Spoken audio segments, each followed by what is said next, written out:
یا تو خودکشی سے مرتے ہیں یا ڈرگز سے مرتے ہیں۔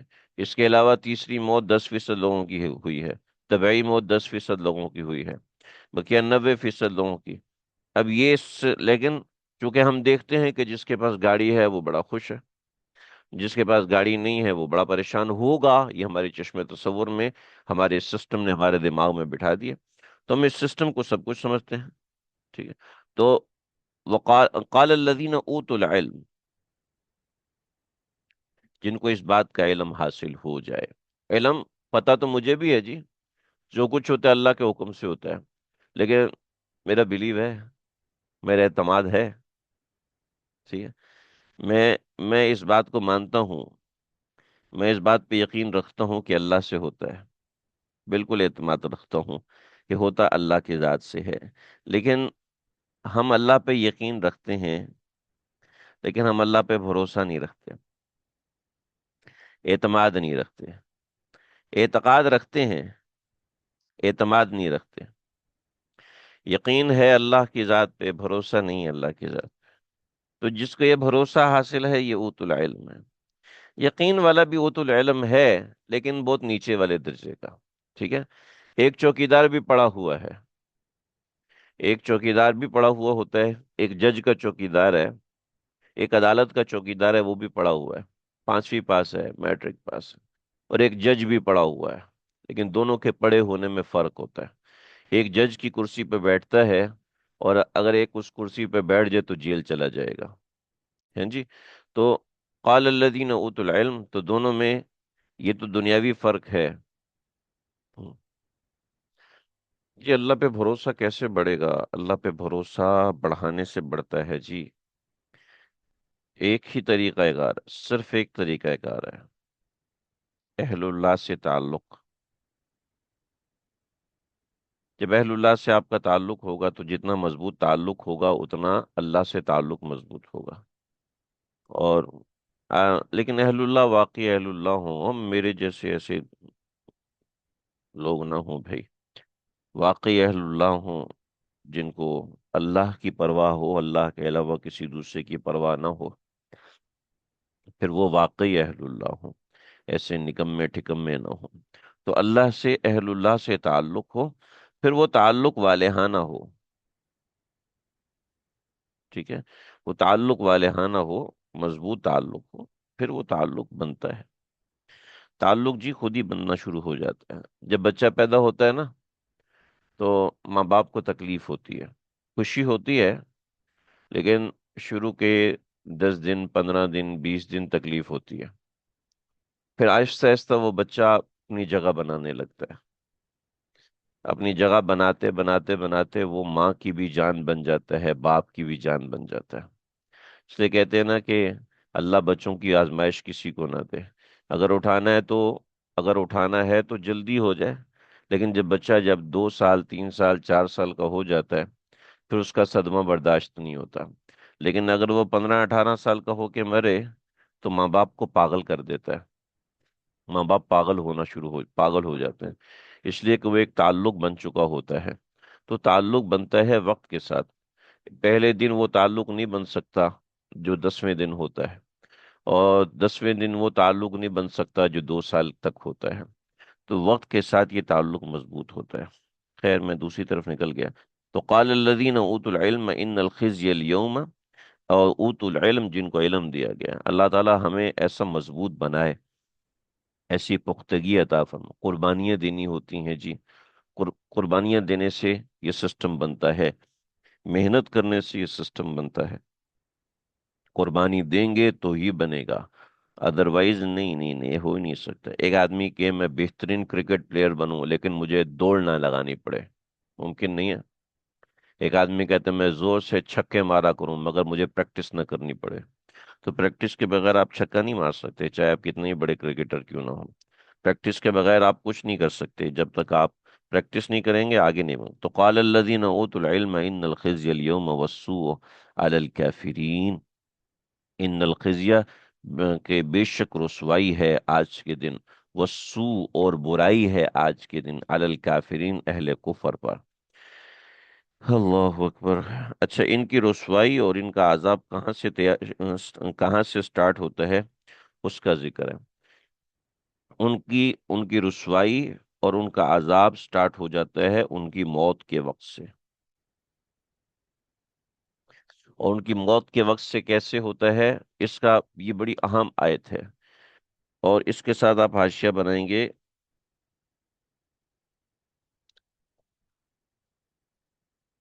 کیفیت موت علی الکفار، ٹھیک ہے، یا کیفیت موت کفار، الذین، وہ لوگ، قال الذین اوتوا العلم ان الخزي اليوم والسوء علی الکافرین، کافرین کے حوالے سے اللہ رب العزت فرما رہے ہیں، الذین تتوفاہم الملائکہ، الذین تتوفاہم الملائکہ، جن کی جان قبض کرتے ہیں، تتوفاہم، جان قبض کرتے ہیں ان کی، ہم، ان کی یعنی کافرین کی، ان کافرین کی جان کو،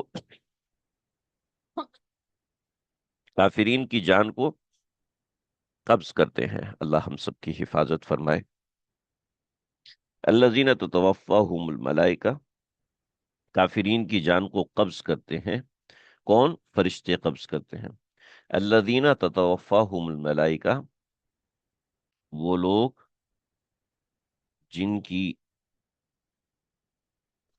جان کو، وہ لوگ جن کی جان کو فرشتے قبض کرتے ہیں، جن کی جان کو فرشتے قبض کرتے ہیں، ظالمی انفسہم، وہ خود اپنی جانوں پر ظلم کرنے والے ہوتے ہیں، وہ خود اپنی جانوں پر ظلم کرنے والے ہوتے ہیں، فَأَلْقَوْا السَّلَمَ، فَأَلْقَوْا السَّلَمَ،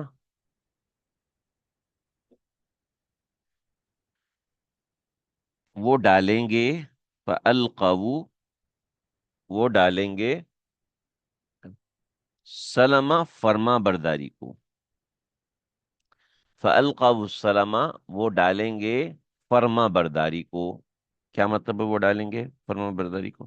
یہاں پر ایک لفظ کو آپ ایڈ کریں،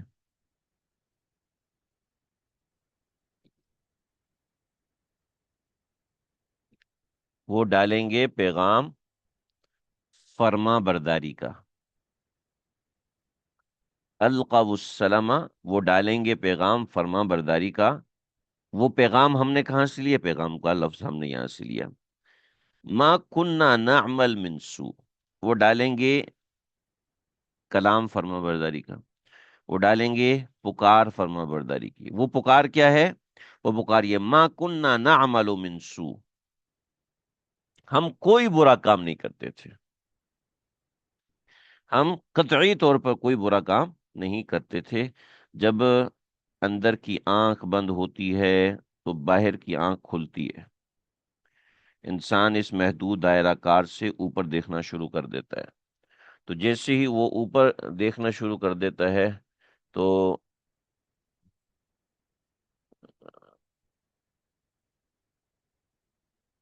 حضرت سورہ یاسین میں ہے کہ کاش ہمیں اٹھایا نہ، یہ کیسا سوال کر رہے ہیں؟ سبق سے متعلق سوال کریں، سبق سے ہٹ کے سوال کرنا تو بعد میں کر لیجئے گا، ابھی آپ ترجمہ سن ہی نہیں رہے، کوئی کام کرتے ہوئے سن رہے ہیں تو ایک الگ بات ہے، ابھی تو سبق کا ترجمہ کر رہا ہوں، آپ ایک ایسا سوال کر رہے ہیں، ابھی تو موت کا سوال ہے، آپ اٹھنے کا سوال کر رہے ہیں، چلیے اگر سوال ریلیٹڈ بھی ہے، فَأَلْقَوْا، اپنے آپ کو سبق سے ریلیٹ کریں نا، اس سے آپ کے سوال سے نظر آ رہا ہے آپ سبق سے ریلیٹ ہی نہیں ہے، آپ کا دماغ کہیں اور چلا گیا ہے، فَأَلْقَوْا السَّلَمَ، دیکھیں نا، ایک ہم محذوف نکال رہے ہیں، محذوف نکالنا ظاہری بات ہے، اس وقت سارا دماغ آگے پیچھے ہو جاتا ہے، فَأَلْقَوْا السَّلَمَ، تو وہ پیغام پکاریں گے، فَأَلْقَوْا، وہ فَأَلْقَوْا اصل میں چیخ کر پکارنے کو کہیں گے، ٹھیک ہے، تو وہ چیخ کر پکاریں گے، وہ زور سے بولیں گے، السلام، السلام، کہ ہم فرما بردار ہیں، تو فَأَلْقَوْا السَّلَامَ، وہ پیغام ڈالیں گے فرما برداری کا، ترجمہ یہ ہے، وہ پکاریں گے کہ فرما بردار ہیں، وہ دعویٰ کریں گے فرما برداری کا، کیونکہ اب ان کو نظر آ رہا ہے کہ یہاں تو صرف فرما بردار کامیاب ہے، تو اب وہ دعویٰ کریں گے فرما برداری کا۔ یہ ترجمہ تھوڑا مشکل ہے، اس کو توجہ سے دیکھیے گا، اور آہستہ آہستہ یہ ایڈجسٹ ہوگا ترجمہ آپ کے دماغ کے ساتھ۔ فَأَلْقَوْا السَّلَامَ، تو وہ دعویٰ کریں گے فرما برداری کا، وہ پیغام ڈالیں گے فرما برداری کا، ٹھیک ہے۔ فَأَلْقَوْا السَّلَامَ، تو وہ فرما برداری کا دعویٰ کریں گے۔ یہ سب سے مناسب ترجمہ ہے۔ کیا دعویٰ کریں گے؟ ما کننا نعمل من سوء، کہ ہم کوئی برا عمل نہیں کرتے تھے، یعنی ہم نے کوئی کبھی بھی کفر نہیں کیا۔ فَأَلْقَوْا کا ترجمہ تو ملاقات ہے، فَأَلْقَوْا کا ترجمہ ملاقات کہاں سے آ گیا بھائی؟ القو کا ترجمہ تو کہیں بھی ملاقات نہیں ہے، القا یلقی القاء، باب فعال سے ہے، ملاقات کا ترجمہ کہاں سے آ گیا؟ وہ لقیہ یلقا ہے، وہ لقیہ، وہ لقیہ ہے، ٹھیک ہے، وہ باب سمیع سے ہے، یہ باب فعال ہے، مزید فی ہے۔ فَأَلْقَوْا، فَأَلْقَوْا حمزہ اصلی آپ کو نظر آ رہا ہے، حمزہ اصلی جب نظر آ رہا ہے تو پھر اشکال ہی نہیں ہونا چاہیے نا بھائی، ہم مدرسہ پڑھے ہوئے ہیں، سمجھ لیں اس بات کو۔ اللہ اکبر کبیرہ، ٹھیک ہے جی۔ ما کننا نعمل من سوء، کیا ہم لوگ بالکل بھی نافرمانی نہیں کرتے تھے، انہیں اپنی برائی پر مکر جائیں گے۔ بلا ان اللہ علیم بما تعملون، ہاں کیوں نہیں، کیوں نہیں، کیوں نہیں، ان اللہ بے شک اللہ تعالی علیم خوب جانتے ہیں، بما کنتم تعملون ان تمام ان اعمال کو جو تم کرتے آئے ہو، تمہارے ان اعمال کو جو تم کرتے ہو۔ فدخلوا ابواب جہنم، استغفر اللہ، اللہ ہم سب کی حفاظت۔ فدخلوا ابواب جہنم خالدین فیہا، فدخلوا پس داخل ہو جاؤ، ابواب جہنم جہنم کے دروازوں سے، خالدین فیہا اس میں ہمیشہ رہو گے، فلبئس مثوى المتکبرین پس بہت ہی برا ٹھکانہ ہے۔ اصل میں ہے لفظ بئسا، برا، اور فلبئس، بئسا برا، لبئسا بہت برا، اور فلبئس پس بہت برا، ٹھیک ہے، ترجمہ سمجھ میں آ گیا۔ فلبئس مثوى، مثوى ٹھکانے کو کہتے ہیں، وہ ٹھکانہ جہاں پر لوٹ کے آنا ہے۔ فلبئس مثوى المتکبرین بس بہت برا ٹھکانہ ہے سرکشوں کا۔ میں نے کہا تھا کہ متکبرین کا ترجمہ یہاں ہم سرکشوں کا کر رہے ہیں، اس لیے کہ انجام کے اعتبار سے پچھلے سبق میں بھی ہم نے کیا۔ اللہ ہم سب کی حفاظت فرمائے۔ تو یہاں اہل کفر کے انجام کا ذکر ہوا، اب اہل ایمان کے انجام کا ذکر ہو رہا ہے۔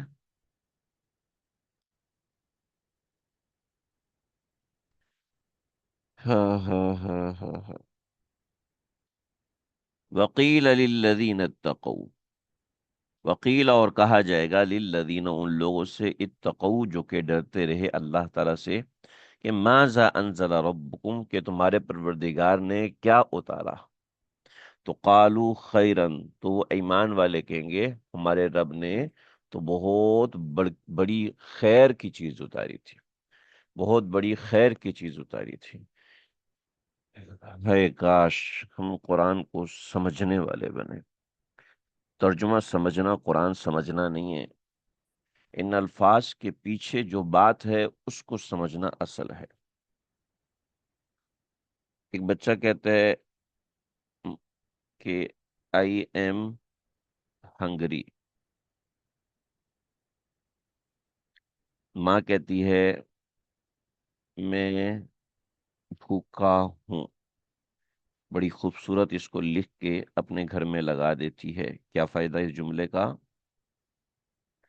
اس جملے کے پیچھے ایک مفہوم ہے کہ روٹی بنائیے، سالن بنائیے، ٹھیک ہے، میں بیٹھ کے کھانا چاہتا ہوں، آئی ایم ہنگری کے پیچھے کتنا بڑا مفہوم ہے۔ ایسے قرآن کے پیچھے جو مفہوم ہے نا، اس کو ذرا سمجھنے کی کوشش کیجیے، اور وہ آپ اپنے دماغ سے سمجھیں گے، ہم صرف آپ کو ترجمہ اور وضاحت کر سکتے ہیں۔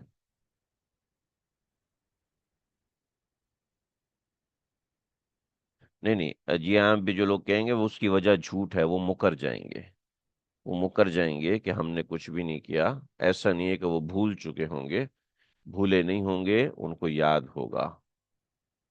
اللہ اکبر کبیرہ، اللہ ہم سب کی اس دن کے عذاب سے حفاظت فرمائے کہ وہاں کا معاملہ بڑا سخت ہے جی، وہاں کے معاملے بڑے پیچیدہ ہیں۔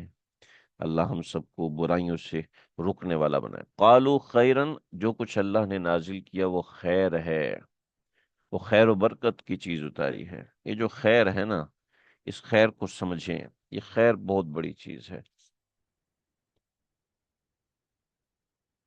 کیا ان کو موت کے وقت زیادہ تکلیف ہوگی جو فوری طور پر فرمان برداری کو کریں؟ روایتوں میں آتا ہے کہ اہل کفر کو موت کے وقت تکلیف ہوتی ہے، ٹھیک ہے، لیکن مسئلہ یہ ہے کہ یہ جو تکلیف ہے، یہ اس آنے والی تکلیف کے مقابلے میں صفر ہوگی، زیرو ہوگی۔ تو وہ جو تکلیف آگے دیکھ رہے ہوں گے، وہ وہ ایسی تکلیف ہوگی کہ جس کا تصور اس دنیا میں ناممکن ہے۔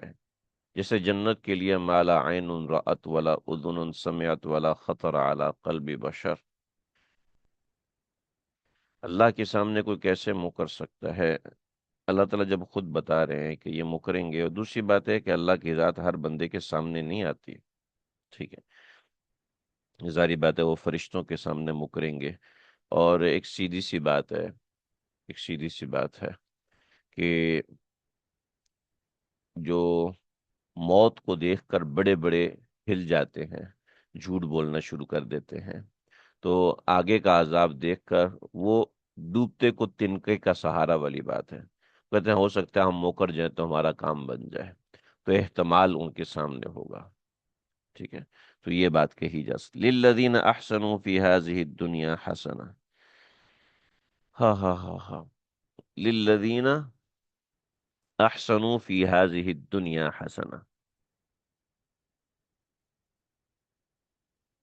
ان لوگوں کے لیے، للذین، ان لوگوں کے لیے، احسنوا، نیکی ہے، جنہوں نے نیکی کی، للذین، ان لوگوں کے لیے، احسنوا، جنہوں نے نیکی کی، فی ہذہ الدنیا، اس دنیا کے اندر، فی ہذہ الدنیا، اس دنیا کے اندر، حسنہ، بھلائی ہے،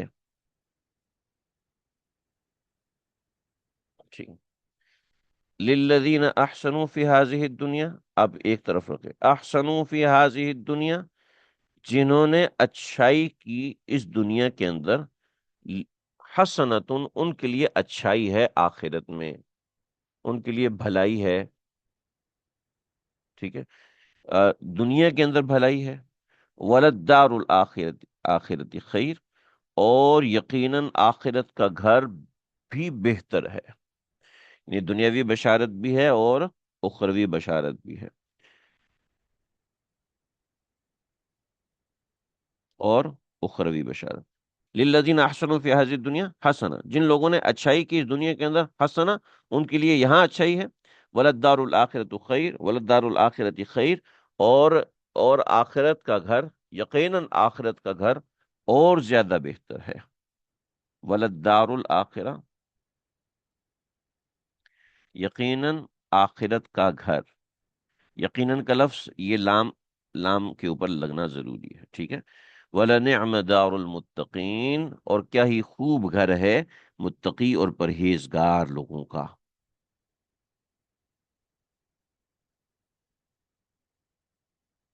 بھی آپ لوگ تھک تو نہیں گئے بھائی؟ اور وہ گھر کیا ہے؟ جنات عدن، وہ باغات ہیں، باغات ہیں، عدن، ہمیشہ ہمیشہ کے، عدن دائمی باغ کو کہتے ہیں، ہمیشہ کے باغ کو کہتے ہیں، یدخلونہا، وہ داخل ہوں گے اس کے اندر، تجری من تحتها الانہار، جس کے نیچے نہریں بہتی ہوں گی، تجری بہتی ہوں گی، من تحتها الانہار، اس کے نیچے نہریں، لہم فیہا ما یشاؤون، اور ان کے لیے وہاں پر وہ ہوگا جو وہ وہاں پر چاہیں گے. کذالک یجزی اللہ المتقین. اور اسی طریقے سے اللہ تعالیٰ جزا دیتے ہیں متقین کو. اہل کفر کا اوپر ذکر تھا اور ان کی موت کا بھی ذکر تھا. اور یہاں پر جب اہل ایمان کا ذکر آیا تو اب ان کی موت کا ذکر آ رہا ہے. چنانچہ اللہ سمجھا رہے ہیں الذین تتوفاہم الملائکہ، وہ لوگ جن کی روحیں جن کی جان کو قبض کرتے ہیں، روح کو قبض کرتے ہیں فرشتے، طیبینہ پاکیزگی کے ساتھ. طیبینہ وہ پاک ہوتے ہیں. طیبین وہ پاک ہوتے ہیں، یعنی ان کی روحیں پاک ہوتی ہیں کفر اور شرک سے. الذین تتوفاہم الملائکہ، جن کی جان کو جب فرشتے قبض کرتے ہیں، طیبین وہ پاک ہوتے ہیں. یقولون وہ کہتے ہیں سلام علیکم، فرشتے ان کو کہتے ہیں تم پر سلامتی ہو. ادخلوا الجنہ داخل ہو جو جنت کے اندر، بما کنتم تعملون بسبب ان اعمال کے جو تم کرتے تھے، جو تم کرتے رہے ہو.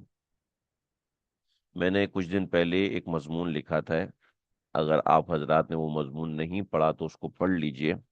اس کے اندر آپ کو اس کی کچھ نہ کچھ چیز ملے گی اور انشاءاللہ سمجھ میں آئے گا کہ اہل ایمان کے ساتھ کیا معاملہ ہوتا ہے.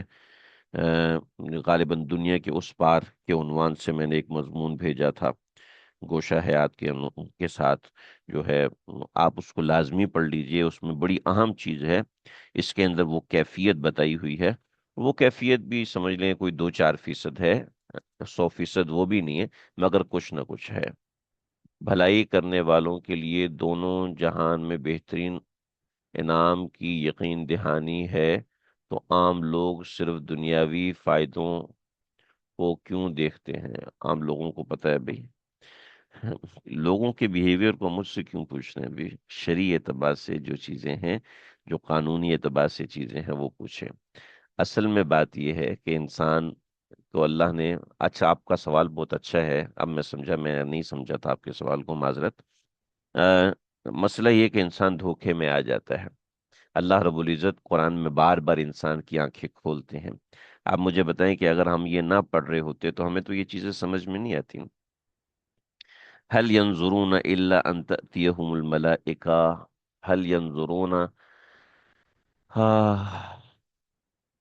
هل ينظرون الا، یہیں سے نا، هل ينظرون نہیں انتظار کرتے یہ لوگ اس بات کا، نہیں انتظار کریں گے یہ لوگ اس بات کا، سوائے اس کے کہ ان تأتیہم الملائکہ، کہ ان کے پاس فرشتے آ جائیں گے، کہ ان کے پاس اللہ کی طرف سے فرشتے آئیں.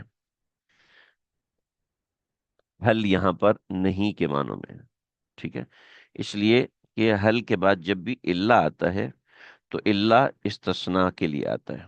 ٹھیک ہے، حل اور اللہ میں نے پہلے بھی اس کو ایک دو بار ہی ذکر کیا، یہاں دوبارہ بتا دوں.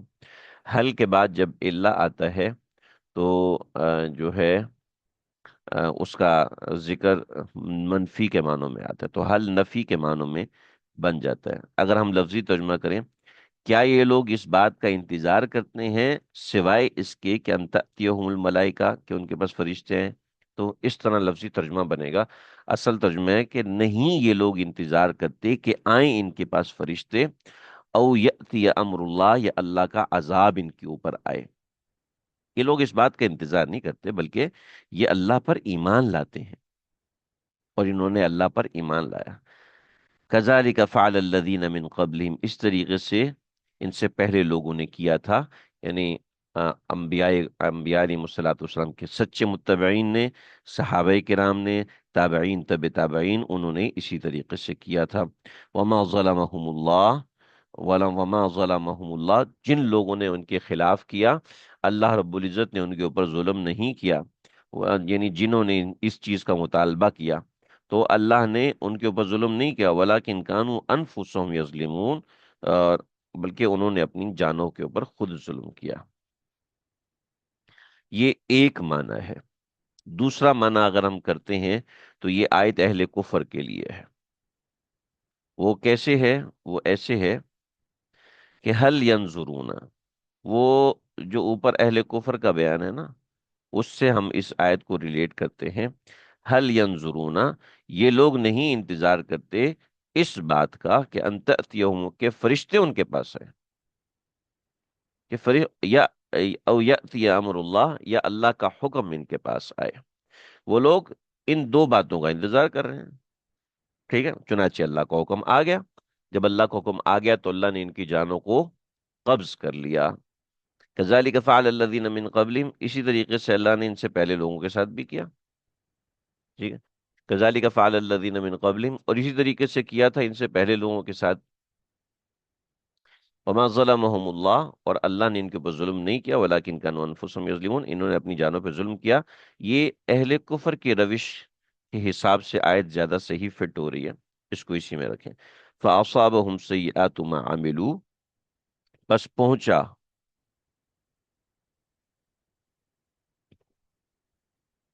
فاصابهم، بس پہنچا ان کو یہ عذاب. فاصابهم، بس پہنچا ان کو، سیئات برائی. فاصابہم، پس پہنچی ان کو برائی، یا پس پہنچی ان کو مصیبت. فاصابہم، پس ان کو مصیبت پہنچی، سیئات ما عملو، اپنے برے اعمال کی. فاصابہم سیئات ما عملو، پس ان کو مصیبت پہنچی ان کے برے اعمال کی. وحاق بہم، اور گھیر لیا ان کو، ما کانوا بہ یستہزئون، اس عذاب نے جس کا وہ مذاق اڑایا کرتے تھے. فاصابہم سیئات ما عملوا، پس ان کو پہنچی مصیبت، ان کو پہنچا عذاب اپنے برے اعمال کا. وحاق بہم، اور گھیر لیا ان کو، ما اس عذاب نے، کانوا بھی، جس کا یہ لوگ یستہزئون، مذاق اڑایا کرتے تھے. اللہ اکبر کبیرہ، استغفر اللہ استغفر اللہ. جی، ہمارا آج کا سبق یہیں تک ہے. کوئی بات سمجھ میں نہ آئی ہو تو ہے. خاقہ، خاکہ نہیں ہے، خاکہ ہے. آپ کیا خا پڑھ رہے ہیں، ہا پڑھ رہے ہیں؟ خا ہے، خا نہیں ہے. اور سے دیکھیں، ہا کا بہم، ہا کا بہم، گھیر لیا ان کو. خا کا لفظ پورے قرآن میں نہیں بھی، ہا کا لفظ بہت جگہوں پر ہے. تو ہا کا بہم، گھیر لیا ان کو.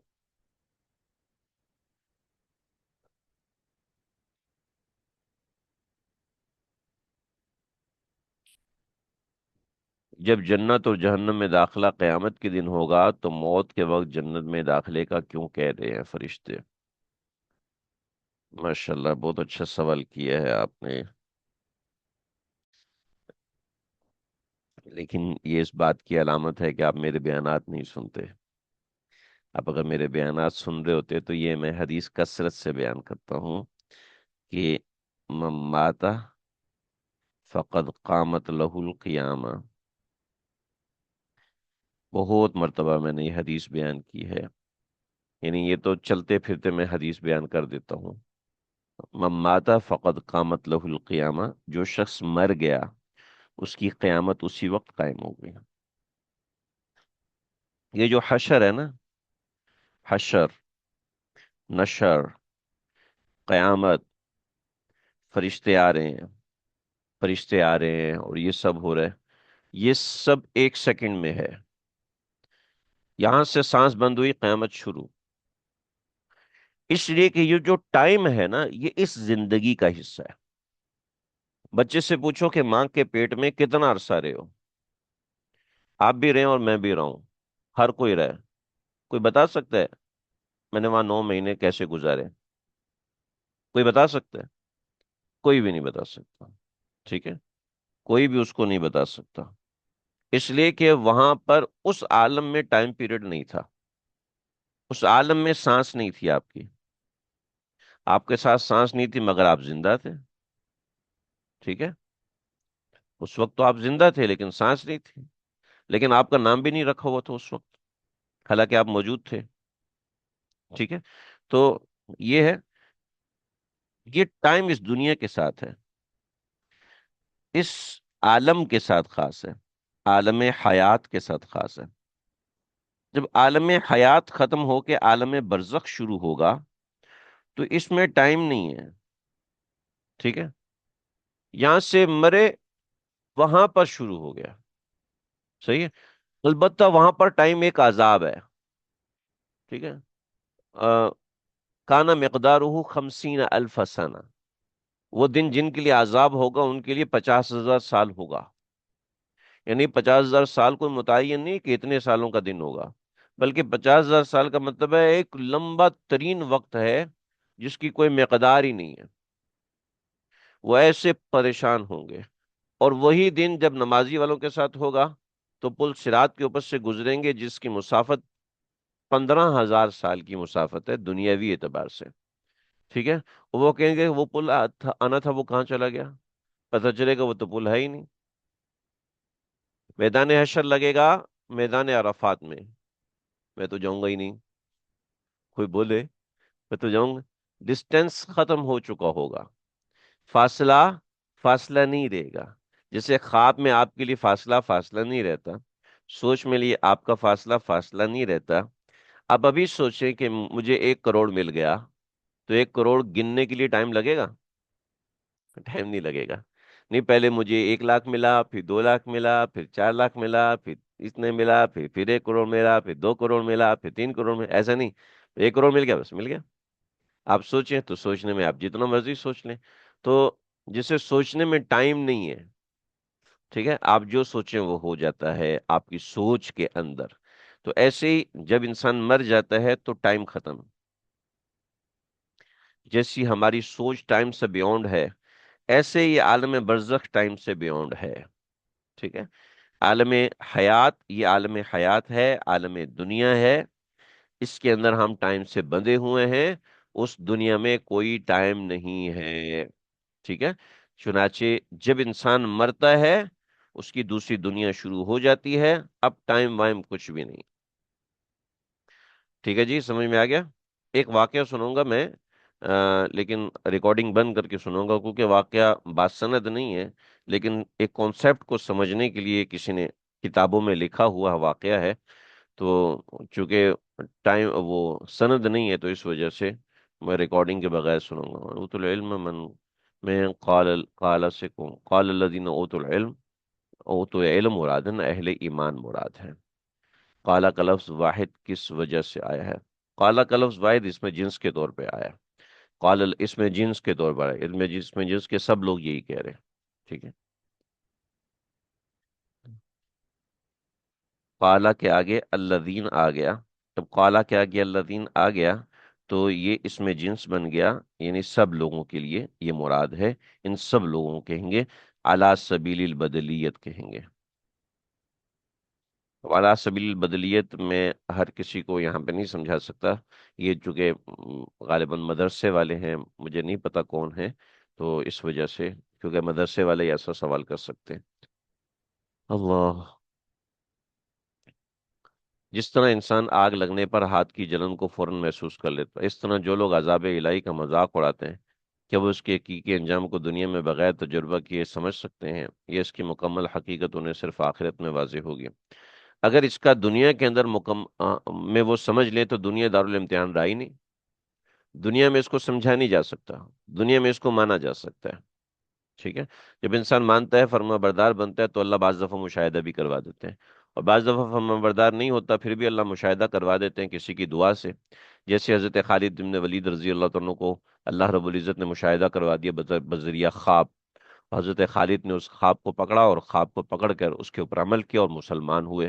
حضرت عمر رضی اللہ عنہ کو اللہ نے عالم خواب نہیں عالم مشاہدہ میں دکھایا، مگر پھر بھی ایمان قبول نہیں کیا، کہ ایک گائے کے پیٹ میں سے ایک گائے کو لوگوں نے ذبح کیا، اس گائے کے پیٹ میں سے ایک بچہ نکلا، اس بچے نے کچھ کلمات کہے، اور وہ کلمات اللہ رب العزت کی وحدانیت اور رسول اللہ صلی اللہ علیہ وسلم کی صداقت کے تھے، اس کو اپنے کانوں سے سنا، آنکھوں سے دیکھا، پھر بھی حضرت عمر نے اس بات کو تسلیم نہیں کیا، جبکہ حضرت خالد ابن ولید نے آنکھوں سے نہیں دیکھا، خواب میں دیکھ کر اس خواب کی خیریت کو معلوم کر لیا۔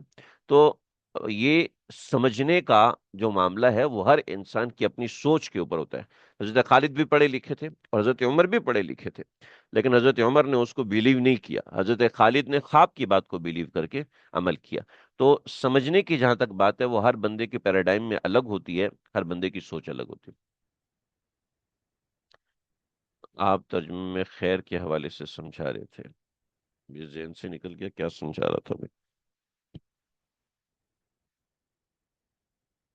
پتہ نہیں کہاں ہے، کون سی آیت میں وہ لفظ ہے. خیر فی الحال ہم اتنا رکھتے ہیں، کوئی اور بات ہو تو آپ لوگ سوال کر لیں جو چیز سمجھ میں نہ آ رہی ہے. صلی اللہ تعالی علی خیر خلقہ محمد وآلہ وصحبہ. یہ کذالک فعل الذین من قبلہم کا انہوں نے سوال کیا کہ یہ فعلہ کا فاعل کون ہے. یہ کوئی سوال آپ کر رہے ہیں. فاعل ہمیشہ فعل کے بعد ہوتا ہے، یہ کلام کی اصل ہے. ٹھیک ہے، تو کذالک فعل الذین من قبل، الذین من قبلہم یہ متعلق ہو کے الذین کے، اور الذین اس کا فاعل ہے. کذالک فعل الذین من قبلہم، ان سے پہلے لوگوں نے بھی ایسا کیا.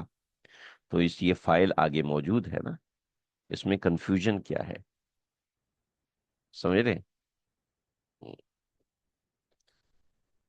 واقعہ سنا سے جی، آپ ایک قصہ، اچھا قصہ سنانا تھا.